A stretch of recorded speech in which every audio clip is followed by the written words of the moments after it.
In this video, we're going to look at what men of completely different ages, one nearly 50 and the other 33, did to get their hair back. And I'll tell you right now, they followed different strategies, yet both achieved a spectacular result. In this first case, we'll look at the evolution of a man who's almost 50 years old. This first picture is from January 2023. As we can see, this person started with very advanced alopecia, Norwood 6. This second image was taken just a few days ago.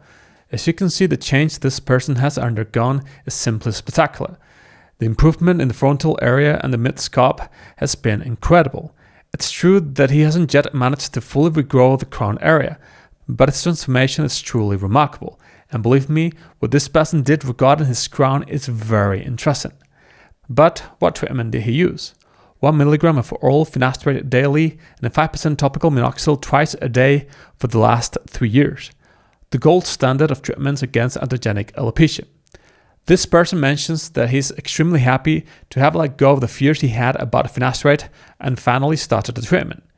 If you're also afraid of using finasteride or dutasteride due to potential side effects, I've just published the most comprehensive book on this topic that will answer any questions you may have and help you make an informed decision. I'll leave the link in the description. Additionally, this person has been using a derma roller or microneedling device on the crown area once a week for the last 6 months, where he has managed to improve significantly, although as I said, there's still room for improvement. You might find this case familiar because it's an update of a case we saw some time ago. Following what I explained in that video and what the bulk of the scientific evidence suggests, this person decided to add the use of a derma roller on the crown to see if he could grow back some hair, as it was the only area where he hadn't seen a significant change. However, you're probably wondering what this man's hair condition was 6 months ago. Well, look at this. This is the change he has experienced over the last 6 months. As you can see, the evolution has been truly remarkable, even though there's still room for improvement. And as pointed out by this 2025 systematic review and meta-analysis, which analyzed 12 randomized controlled clinical trials involving 631 patients, the combination of minoxidil with microneedling generates better results than using minoxidil alone. The analysis of 6 randomized controlled trials suggests that combining minoxidil with microneedling significantly improves hair diameter and thickness, as well as patient self-assessment. This review highlights how the side effects reported with the combined therapy of minoxidil and microneedling were slightly higher than with minoxidil alone, 74 cases versus 59 cases of adverse events, but these were mild. Furthermore, something truly curious the researchers highlight is that neither the needle length, the duration of the procedure, nor the technique used seem to affect the final result. Therefore, they conclude that microneedling is a promising treatment in the fight against androgenic alopecia when combined with topical minoxidil. This second case, we're going to see the evolution of a 33-year-old man who started his treatment 2 years and 3 months ago. As we can see, this person also started with very advanced alopecia. He was in between a grade 5 and a grade 6. Although he has the advantage over the previous patient of having started treating his alopecia earlier. And as I've explained countless times on the channel, once we have been diagnosed with androgenic alopecia, the sooner we start treating our alopecia, the better the results we can obtain. The reason is very simple. If we wait too long to start treatment, many of the miniaturized hairs we have in the areas affected by alopecia may have reached a point of no return, where it's impossible to transform them back into healthy terminal hairs. Or at least as of today. I say this because there's a novel treatment that promises to do exactly that. Revive dead miniaturized follicles. It's a fascinating topic that I recently dedicated a video to. I'll leave the link in a pinned comment so you can watch it after this one. Well, this is this person's hair condition after 2 years and 3 months. As we can see, he has undergone a truly brutal change. He has vastly improved the frontal area, the mid-scalp, and the crown. Although it's true that if we look closely at this case, he still has quite a prominent temple recession, and as he points out himself, he hasn't managed to improve the crown area as much as he would like. Even so, the change has been truly incredible. We're talking about someone who went from nearly a grade 6 to an Norwood 2 with Vertex. Tell me, what do you think he used? Finasteride? Dutasteride? Minoxidil? Maybe another drug?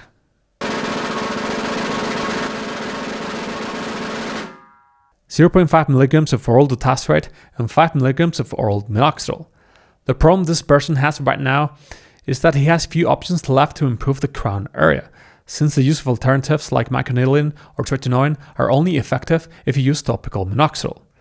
Therefore, if you wanted to completely close the crown area or further improve the frontal area and temples, he would likely need a hair transplant. However, think about the thousands of follicular units this person has saved by following this treatment. As I always say, following a treatment against androgenic alopecia is never a waste of time, even if you end up getting a hair transplant. Before even considering a transplant, you must have followed a treatment that has been effective in your case, at least by stopping the progression of hair loss. And if you manage to regrow hair with the treatment, you will need to transplant fewer follicular units. Furthermore, you must be aware that although oral minoxidil is effective at growing hair, no concentration of oral minoxidil, not 1 mg, 2.5 nor 5 mg, has proven to be more effective than 5% topical minoxidil. As concluded by the researchers of the most recent study on the matter, a double-blind, randomized, placebo-controlled trial comparing the efficacy of 5 mg of oral minoxidil and 5% topical minoxidil, despite expectations of a vast superiority of oral minoxidil for treating androgenic alopecia, so far this treatment has not unequivocally proven to be more effective than topical minoxidil in men or women. Moreover, the conclusion of the latest systematic review and meta-analysis comparing both treatments published in April of 2025 is definitive. Both oral and topical minoxidil promote hair growth. However, based on our results, topical minoxidil might be associated with greater improvement in hair density and fewer side effects compared to oral minoxidil. As if that weren't enough, oral minoxidil is by far the most dangerous drug for treating androgenic alopecia. I'll leave a pinned comment below with several links to videos where I cover this topic in detail. What you should know is that using oral minoxidil even in low doses increases your risk of suffering a pericardial effusion. In a 1981 study that analyzed over 1,800 case reports, 4.8% of patients suffered pericardial effusion. Of these 91 patients, 21 suffered pericardial tamponade, and 8 patients died because of it. Additionally, this study analyzed 37 patients, of whom 9 suffered pericardial effusion and 1 suffered pericarditis. Out of these 10 cases of pericardial disease, the authors found that oral minoxidil played a causal role in 3 of them, including the case of a man who used 5 mg of oral minoxidil daily. According to the study's authors, the patients who suffered pericardial effusion did not present specific characteristics that help predict the likelihood of experiencing this condition. Furthermore, the authors state that since this reaction is idiosyncratic and potentially fatal, the use of oral minoxidil should continue to be limited.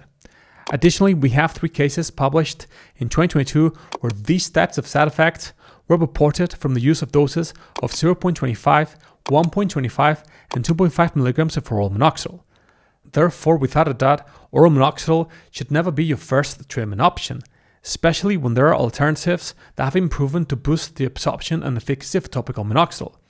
If, for example, minoxidil is ineffective on your crown, using a micronidilin device could be the solution. However, there are more options than just using a micronidilin device to improve the efficacy of topical minoxidil. And if you want to know what these options are, you have to watch this video.